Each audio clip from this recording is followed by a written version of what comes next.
Okay, today, meeting with the site-based council, just kind of wanting to go over and review our RTI process. I had this meeting with them in the fall of last year, going through, talking about, the progress and what we accomplished and so on and so forth. For everybody, you all know this as well, is, we're pretty proud of our RTI process that we have, but we know that there's a lot of things that need to be updated and need to be improved on.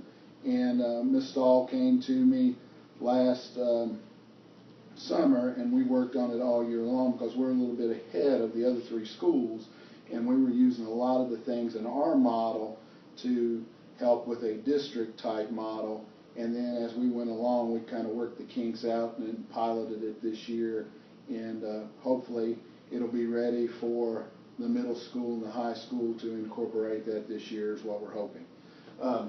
First thing that I kind of want to go over with my PowerPoint presentation is there's about 10 areas I'm going to go over. First is an introduction. What is RTI? For the teachers in here, they already know RTI, but I'm going to kind of go over that a little bit with them again. 2, literature review, why we're using the RTI process in the school.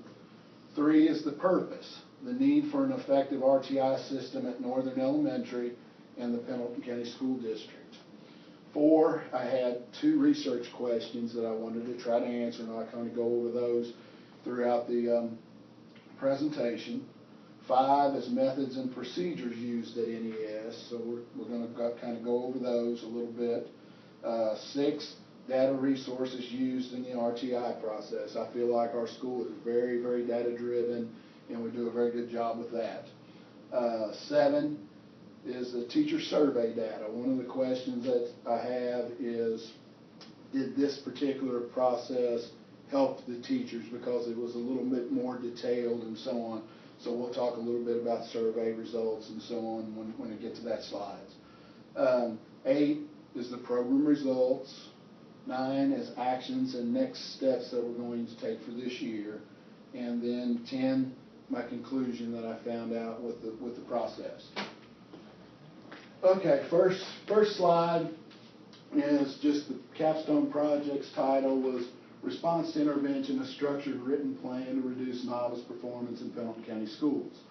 People that helped me out with this was Ms. Stahl. She's our Elementary Curriculum Director, Northern Elementary Administrative Team, our Response to Intervention teams, our faculty, and then you guys helping me out with, when I talked with you guys last fall about this is what we're going to do and so on, and giving me some feedback and things like that.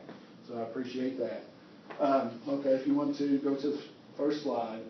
Okay, first slide here is basically just what RTI is.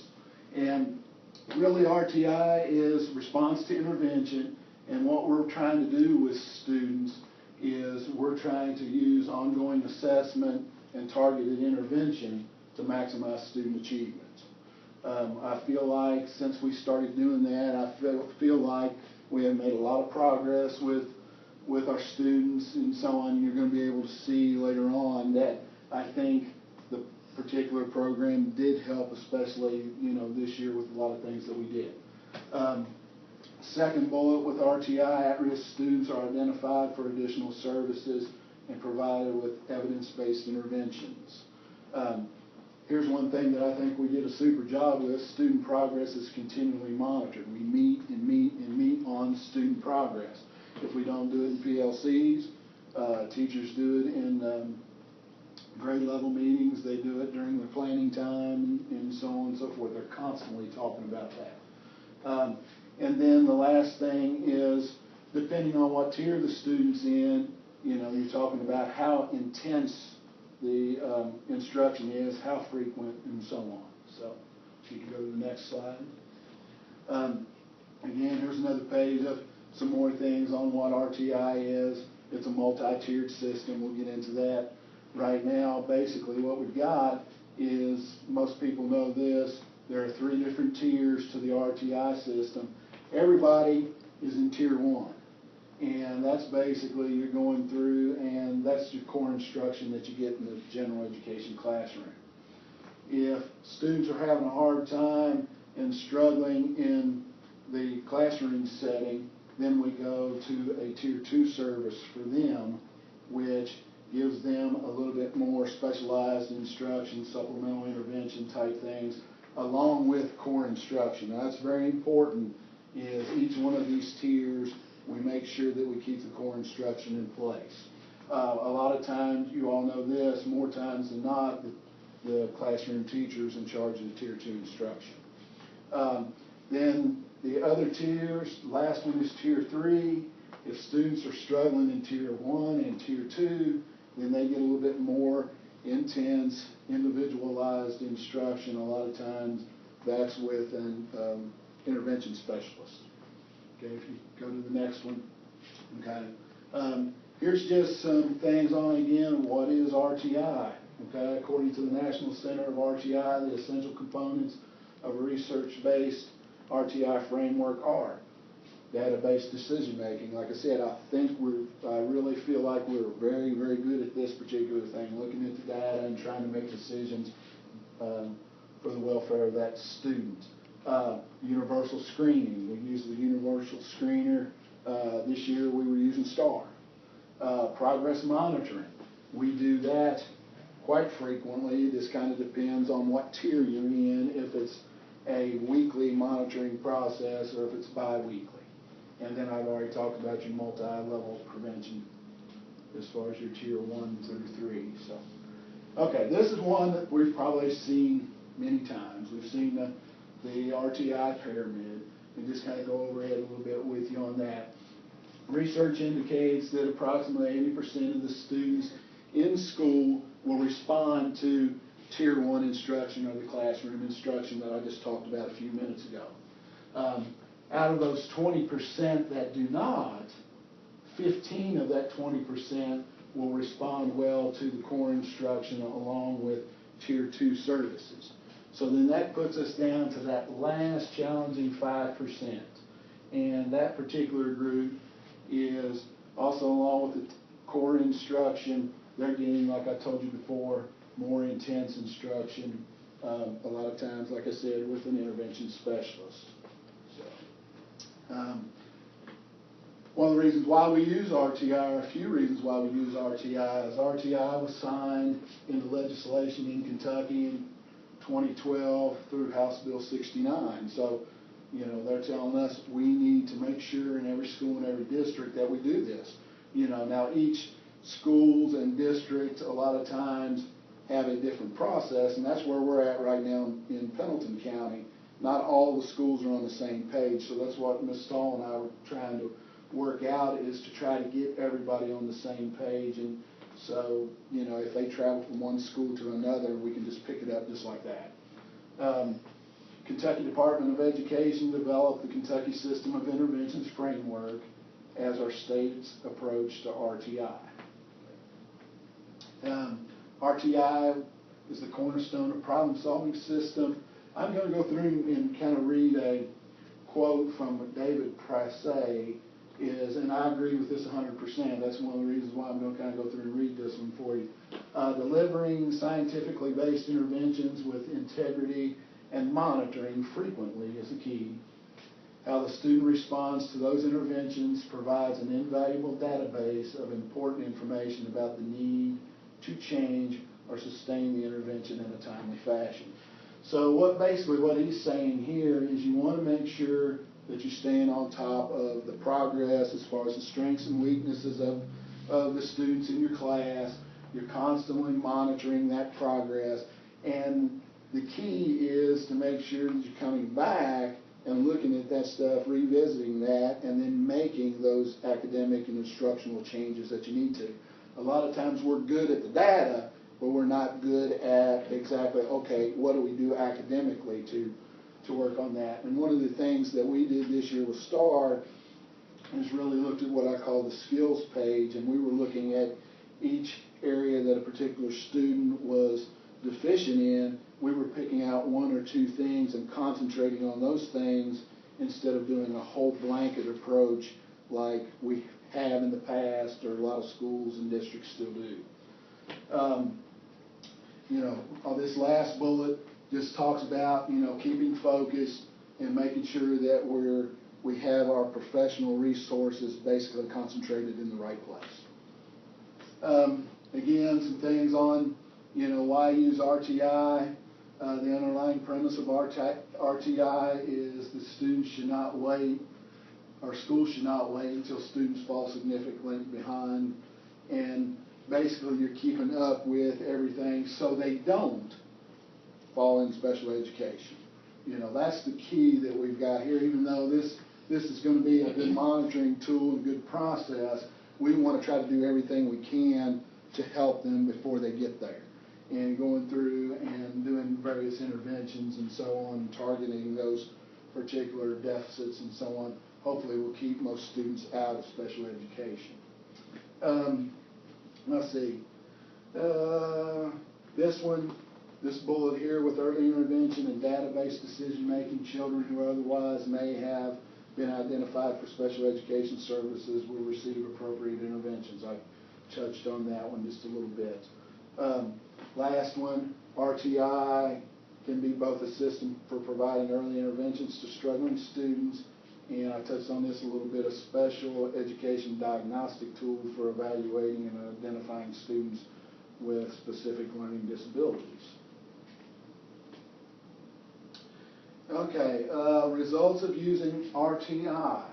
I kind of want to go through, and I've talked about this before. I mean, it's part of the education reform. It's just RTI is the right thing to do, in order to make sure that we're providing students with high quality instruction.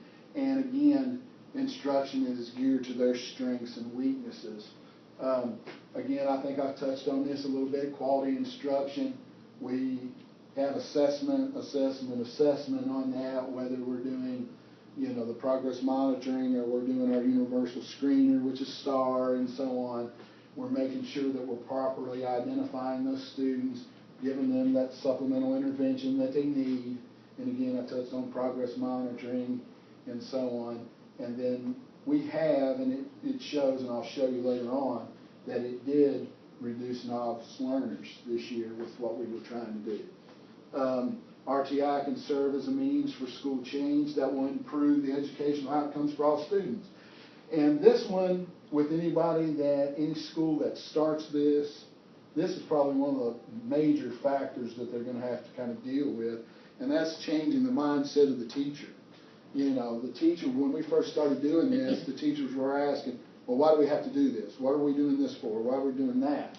And we had to go through and show them the importance of, each step that we're doing. And now, and you'll see on the teacher survey that, everybody's on the same page and so on with that. And, it's just has changed the school's, outcomes and so on with the progress of our novice learners. Okay, so move to the next one. Okay, let's see.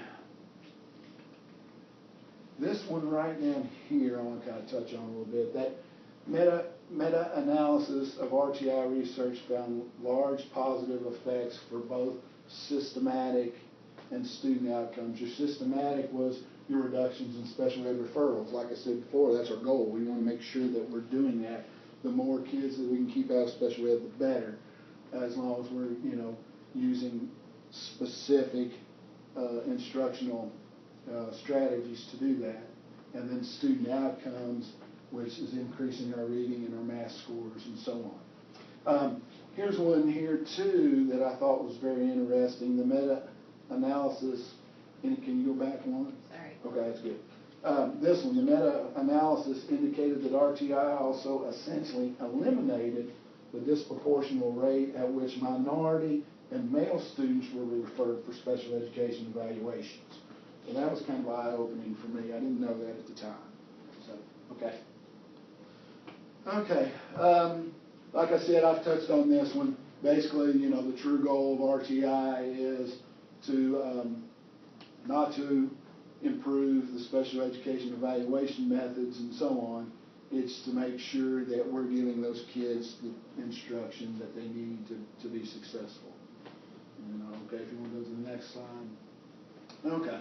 Now we kind of get into the next section here, is why is RTI needed in Pendleton County? So what we've got here is the 2016 K-Prep results of both elementary schools, Northern Elementary and Southern Elementary. Then we have a combined, and then the district.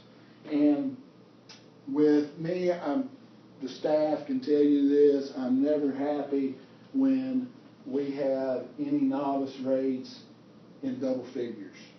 You know, it needs to be in the single figures like our math was here. But you see where reading for us was 19%. Math was 9.7%. Southerns was 25.2% in reading, and in math was 19.7%. So that gives us an elementary combined of a 22.2 in reading and a 14.9 in math, which is too high. And then the district was 23.9 and 17.5.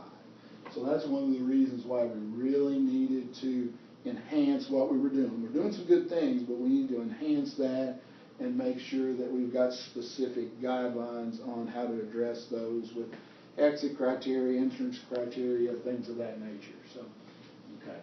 All right. What we've got here is K-Prep trend data.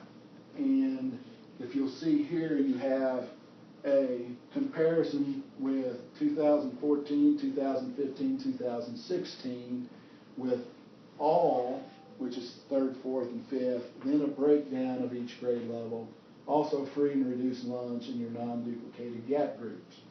And as you can see, with all, each year, it seems that we have increased that's novice percentage. And, you know, we're going backwards with that particular thing that we need to address. And I think that's what I've seen with STAR scores and all this past spring. I think we're heading in the right direction with that if STAR is an accurate predictor of, you know, how we're going to score in the K-Prep test.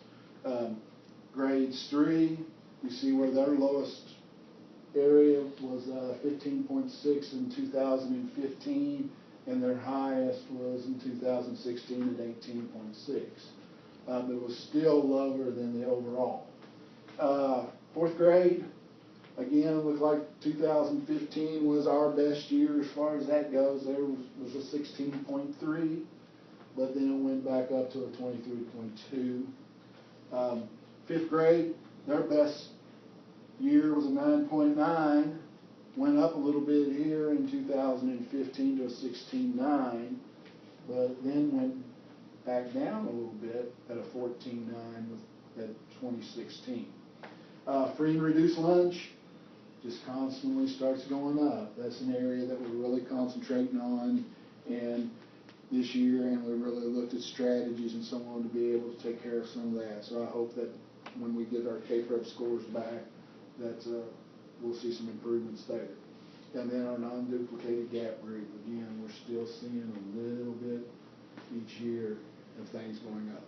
So, okay, some other needs that we had, I went back and looked through some of our historical data and things like that on why we need to make sure that we're doing a little bit better job with that.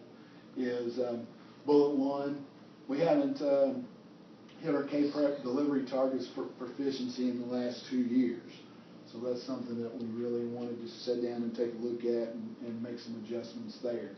This next one seems to be universal with the schools and all the districts around.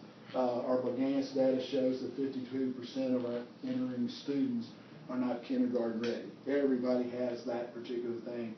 We really worked hard this year with kindergarten and the administrative team to sit down and look at things on how we can get this adjusted and get those numbers down just a little bit. Third bullet, the general knowledge cognitive section of the Bogance, again, includes checks of alphabet knowledge and experience with text on this section. 76% scored below average, which is startling there. We making sure we were really looking at that particular area pretty hard. Trend data for MAP, indicates that our school continually has scored at or below the norm mean RIT score at every grade level but first. 2016, like I said, was our first year with STAR. Fall STAR assessment data indicates that 48% of our primary students are at risk for failure in reading.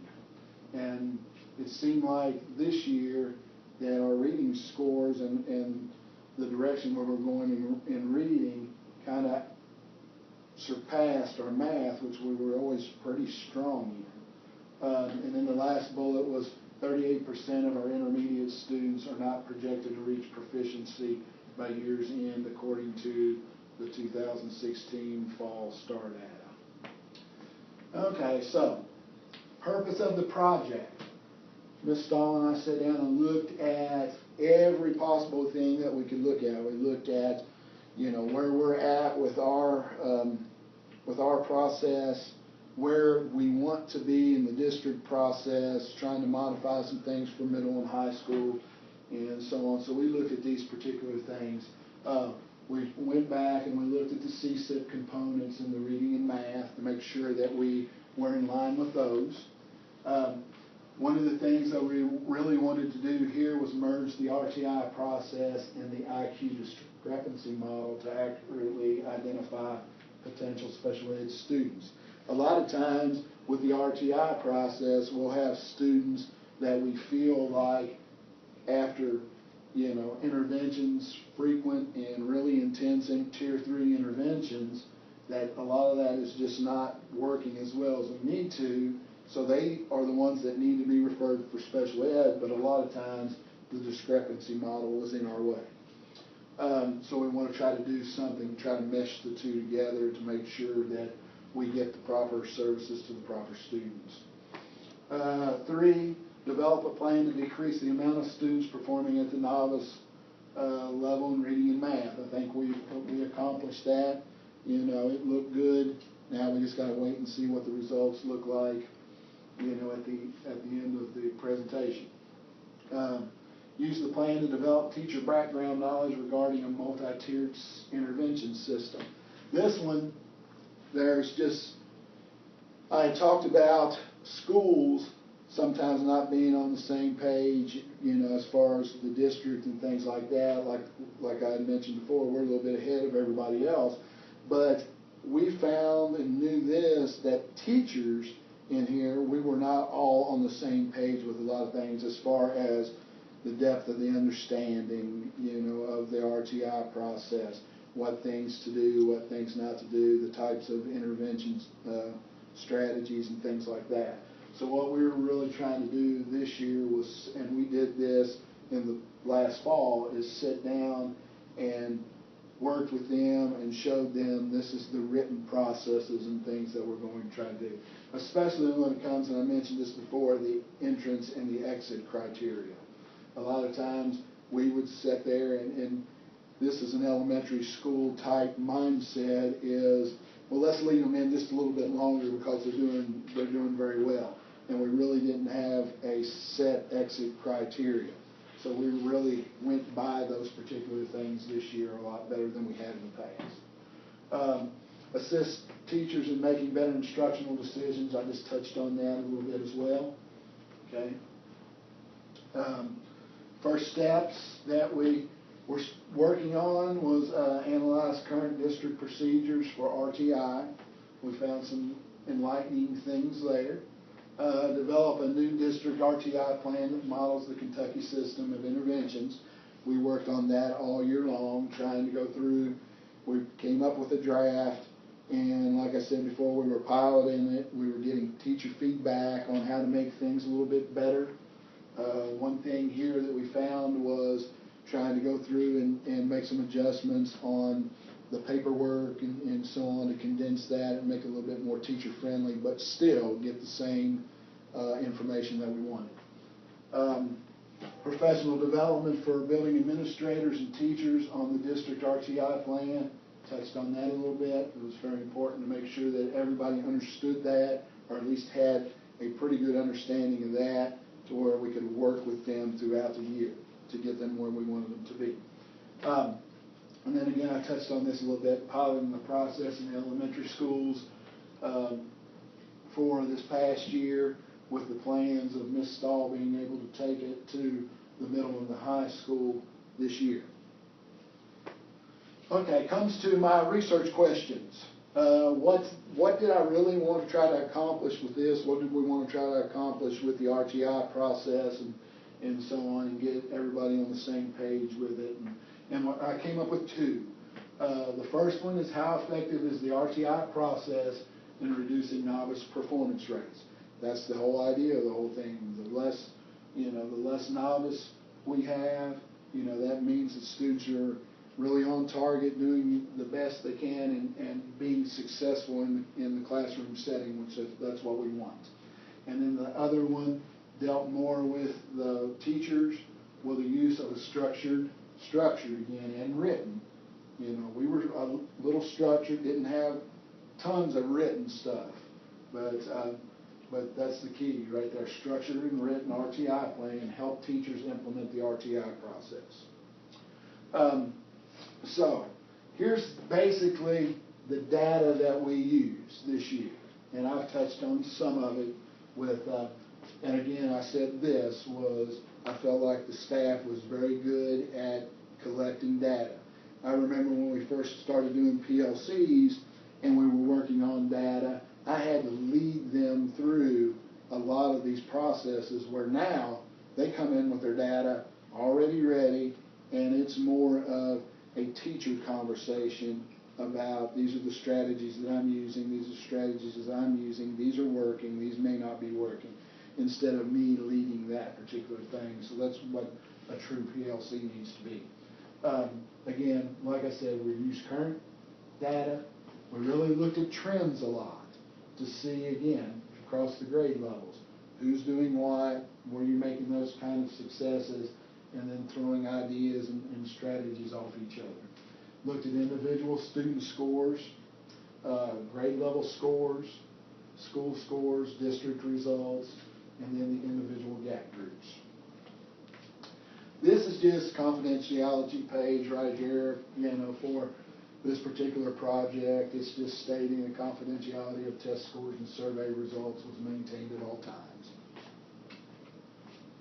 Okay, data sources again. I touched on STAR, that we used that this year for the first time. The STAR was used as our universal screener. We did it 4 times throughout the school year, and results were analyzed by the RTI team after each one. Progress monitoring data, we basically reviewed that 7 times during the school year at each grade level. We were tracking student movement through the RTI tiers. We would look at each one of those particular things. We had a spreadsheet that we used and so on, and really looking at each one of those. What progress are they making? What aren't they making? What are we doing as far as the strategies and things like that? Do we need to adjust some of those things and so on? This one I'm big on. Everybody in the school knows this, is the K-Prep Performance Calculator. I really go through and look at that data every time that we would have a screener. I would get that information out, look at that, put it in my K-Prep calculator. I would bring it back to the PLCs, its grade levels, and say, okay, now if we were going to take K-Prep today, this is what we would score. This is how many novice kids you would have. This is how many apprentice, proficient, distinguished, and so on. And we would really sit down and look at especially the novice numbers and start putting names to faces and making sure that everybody was getting covered the way they needed to. Then, basically at the end of the year, we wanted some feedback from the teachers on, okay, now since we have this process that is more structured, there's some more written guidelines in there and so on, did that help you? Did you understand it better? Did it help you as far as how you went through and with the procedures and various strategies and things like that? And they gave me a lot of good feedback on, like I said, this worked very well, maybe we could look at this, revisit this a little bit, and so on. So I'm going to go through later on and show you the teacher survey results. basically what this is right here is basically a picture of the STAR benchmark scores, grade 1 through 12.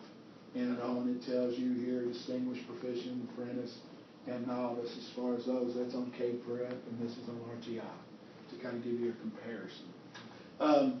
Right here, we looked at this. This is STAR here for the reading. What I really concentrated on, and you'll see this later on, is the total intervention below 40%.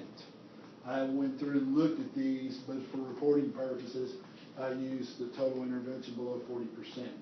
And you can see this is the fall scores, and I've kind of got a comparison here for you to look at that because of each one of the slides in just a minute. But you want to make sure that you're really looking at each one of these, and as you're going to see in just a few minutes, that we really reduce those in each one of those areas. So that's fall. Okay. This is, okay. Yeah, this is reading. All right. Now we have math. Same thing here. We've got it down with a category of your total intervention below 40, urgent, intervention below 25%, and then your on-watch kids. So looking over here at the tier movement, if you could go to the next slide, we'll see what we got. Okay, I don't want to go to tier movement just yet. Okay. All right, this next thing was the K-Prep. Looking at the K-Prep, it broke it down into 3rd grade, 4th, 5th, and then all. We had K-Prep and STAR to kind of see if there were some comparisons here and so on. And I'm hoping that STAR is as accurate as they say it is, because if it's as accurate as they say it is, then we're going to have a good shot at decreasing that novice in 3rd grade from 18.6 that we had to 15. 4th grade 23.2 to 18. And 5th grade took a little dip there. The one thing that I am down here when you're looking at all, again, once these average out a little bit, it's still showing that we didn't really make any movement as far as that goes. It's still 19, K-Prep 2016, STAR was 19.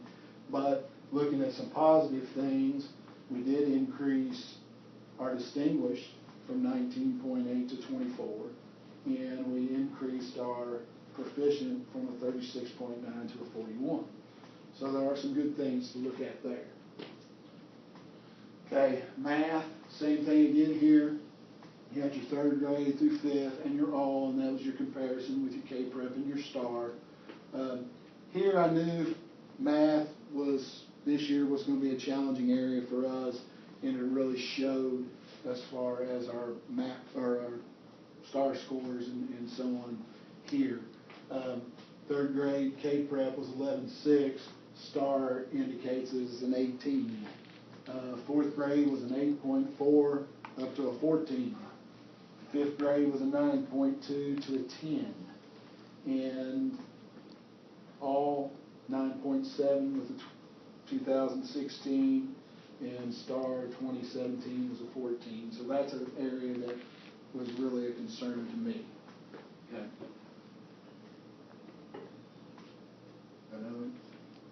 All right.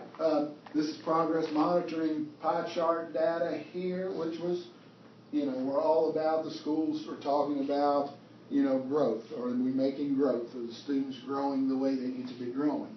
And if you can see on the pie chart here of the kids that participated in progress monitoring in the intervention program and so on, 83% of those students increased. We had 8% stayed the same, while 9% decreased. So that was one area right there that was an area of concern. So we looked at that to see if there were any changes we could make and so on there. Okay, here's the tier movement for each one. This is reading in the fall. You got your Tier 2 students, Tier 3 students here, 1st grade. We had 4 Tier 2s, Tier 3s we had 12. 2nd was 10 and 17. 3rd was 11 and 14. 4th, 6 and 10. 5th 11 and 7, for a school total of Tier 2 42 reading students Tier 2 and 60 Tier 3. In the spring, we had first grade 7 2s, 6 3s, second 8 and 18, third 9 and 11, fourth 7 and 9, fifth 12 and 5, and the school total was 43 2s and 49 3s. Which brings me over to here to kind of give you a comparison here with each one. Like I said, in the fall was 42 and 60, in the spring was 43 and 49. We decreased our number of Tier 3 kids right there from 60 to 49, and we had what we ended up doing here was moving some of these kids down to a Tier 2, which is why we have an increase there of 43 from 42. Going to math, was math in the fall. First grade had 10 Tier 2s, 5 Tier 3s, second 17, 16, third 10 and 11, fourth 5 and 12, fifth 7 and 11, for a total of Tier 2s in the fall 49 and Tier 3s 55. In the spring, we had 2 first grade Tier 2s, 2 Tier 3s, second 5 and 9, third 6 and 6, fourth 5 and 9, fifth 8 and 9, with a school total Tier 2 students 26, Tier 3s 35. And if you look over here, those are the comparisons there. We decreased that number in the spring of the Tier 3s to 20.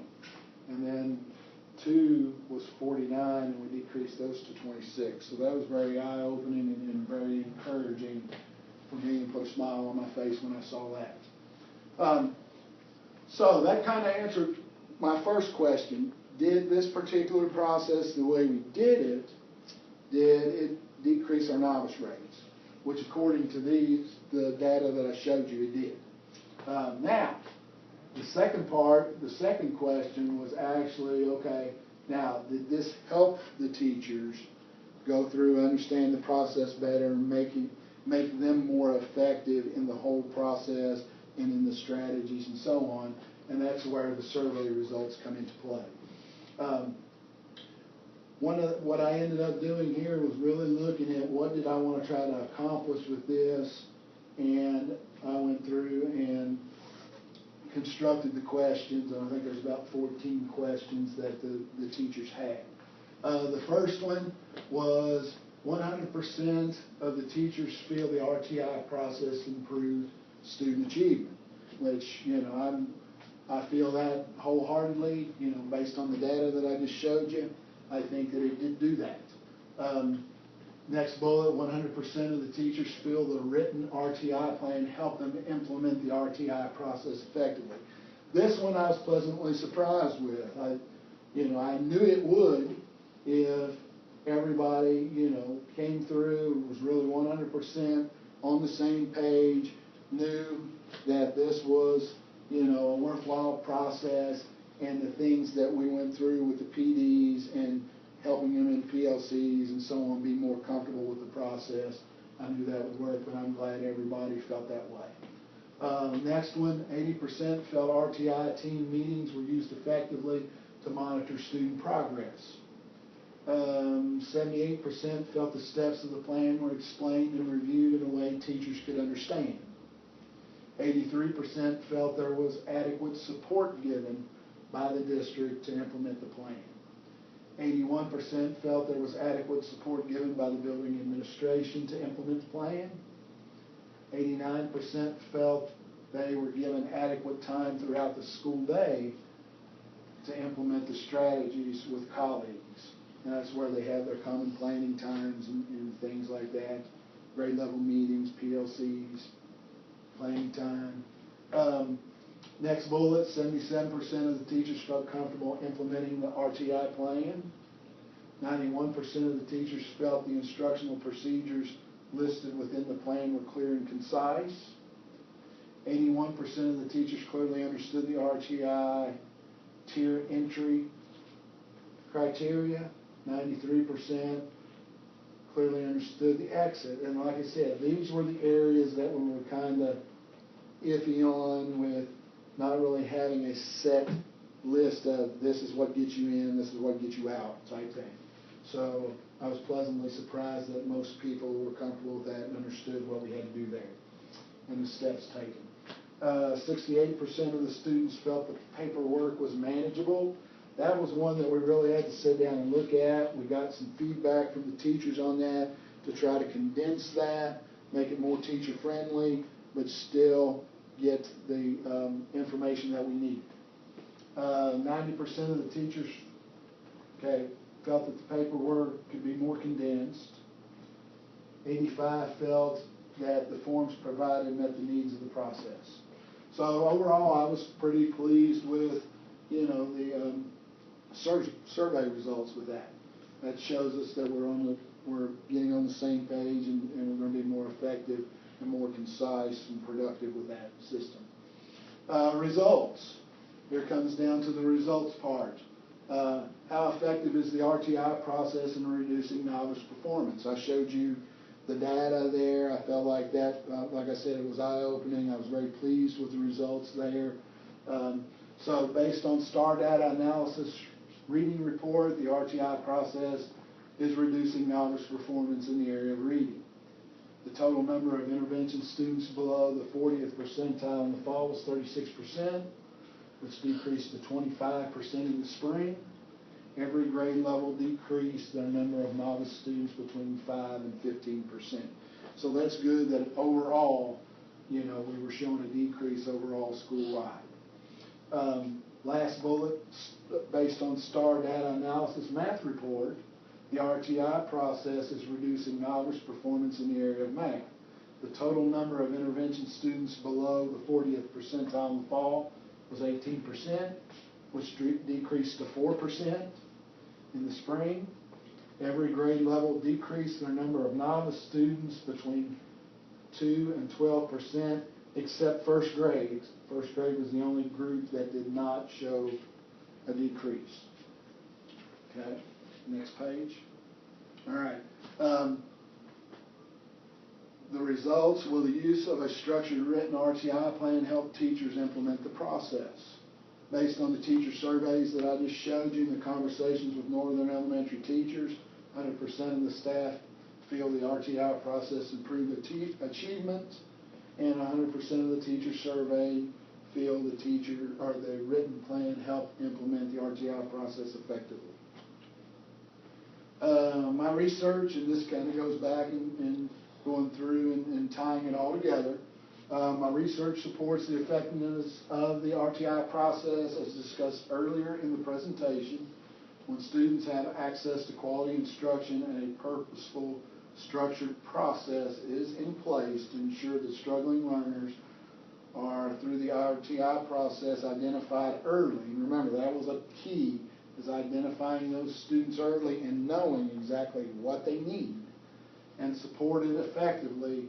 The overall result is a reduction in novice learners and an improved educational outcome for all students. And I feel like that's part of the success of Northern Elementary and why we're a distinguished school, is we are really good at these things that I've talked about. Now, these are actions and next steps that I'll be helping the district with and so on, incorporate these particular things.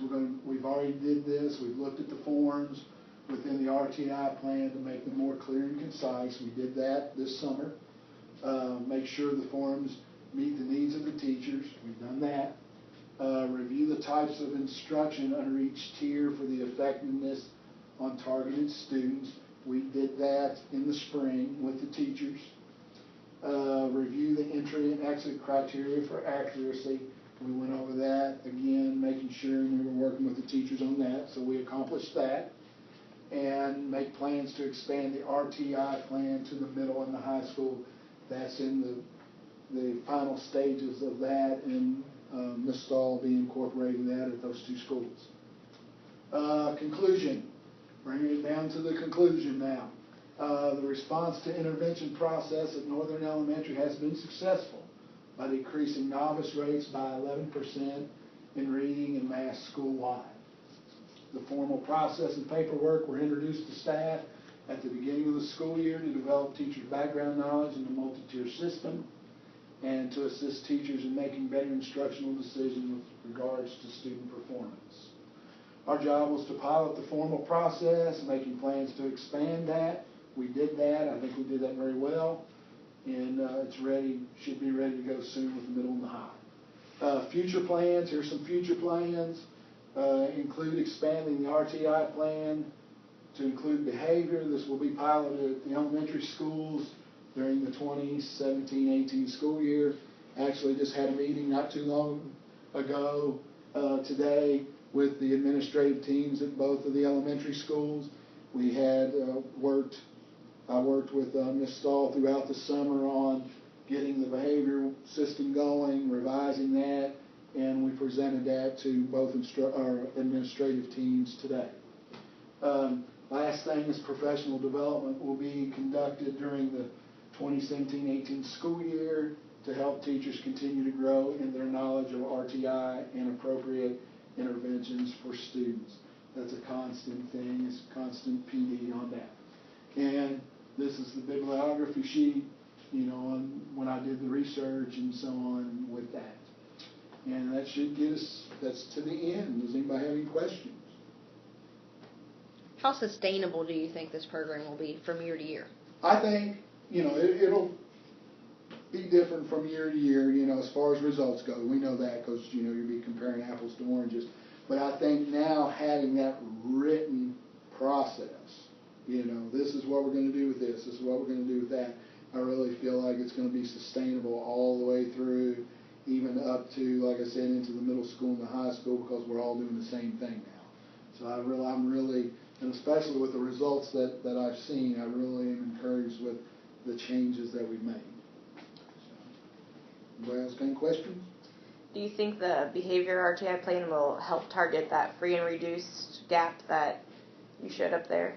I think so. I mean, because, you know, data that we've seen, those are some of those targeted students that we're going to have this year that we're really going to have to look at. But again, what we went over today with the administrative teams and so on is, again, a set process on entrance criteria, exit criteria.